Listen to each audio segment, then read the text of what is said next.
Hello friends, food corner চ্যানেলে আপনাদের সবাইকে স্বাগত। চলে এসেছি আবার একটা নতুন রেসিপি নিয়ে।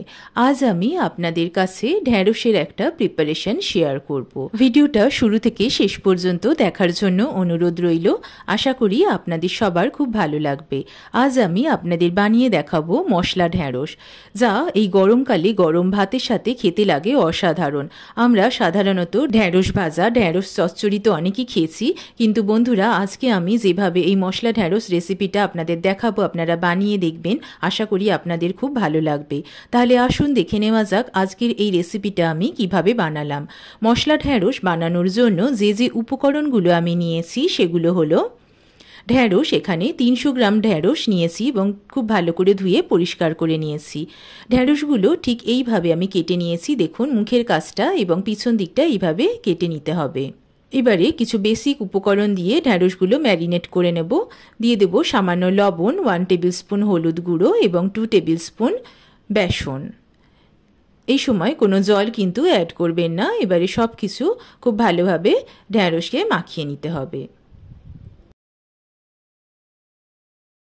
দেখুন, ঢ্যাঁড়সগুলো ম্যারিনেট করা হয়ে গিয়েছে।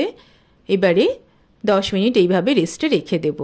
নিয়েছি একটা বোল, তার মধ্যে 2 টেবিল স্পুন পোস্ত নিয়েছি 2 টেবিল স্পুন কালো সর্ষে এবং একটা কাঁচা লঙ্কা। তবে ঝালটা আপনারা আপনাদের আন্দাজ মতন নেবেন। এবারে সামান্য জল অ্যাড করে দেব এবং পোস্ত সর্ষেগুলোকে একটু ভিজতে দেব।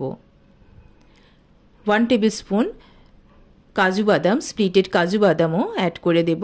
এইভাবে আধ ঘন্টা ভিজতে দেব। দেখুন, আধ ঘন্টা হয়ে গিয়েছে, পোস্তগুলো কিন্তু বেশ ফুলে উঠেছে। একটা মিক্সির কন্টেনারে নিয়ে নেব এবং একটা পেস্ট করে নেব।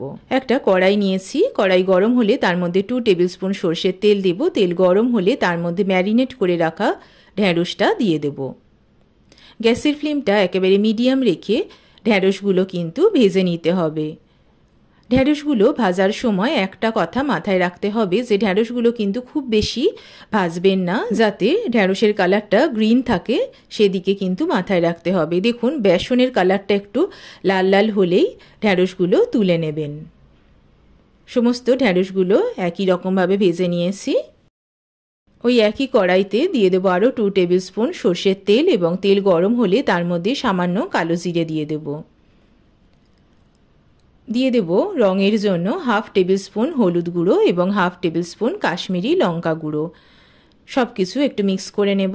এখানে একটা টমেটো স্লাইস করে কেটেছি এবং টমেটোটা দিয়ে দেব। টমেটোটা একটু সেদ্ধ করতে হবে, তার জন্য সামান্য লবণ দিয়ে দিলাম এবং একেবারে মিডিয়াম ফ্লেমে টমেটোটা সেদ্ধ করে নেব।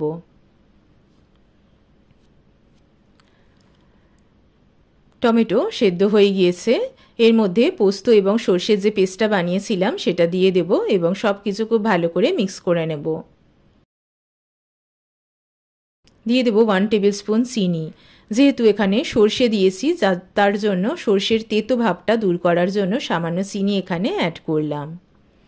গ্যাসের ফ্লেমটা মিডিয়াম রেখে 10 মিনিটের জন্য এইভাবে কুক করে নেব।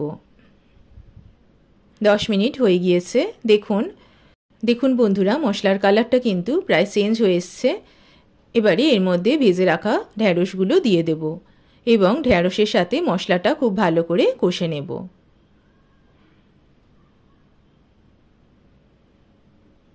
এইভাবে মশলার সাথে ঢ্যাঁড়সটা খুব ভালো করে কষে নিয়েছি।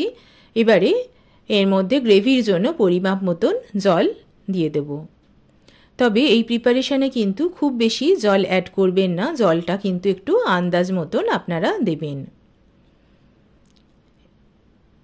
গ্যাসের ফ্লেমটা মিডিয়াম রেখে কড়াইয়ের ঢাকনাটা চাপা দিয়ে দিলাম এবং 6 থেকে 7 মিনিট এইভাবে একটু কুক করে নেব।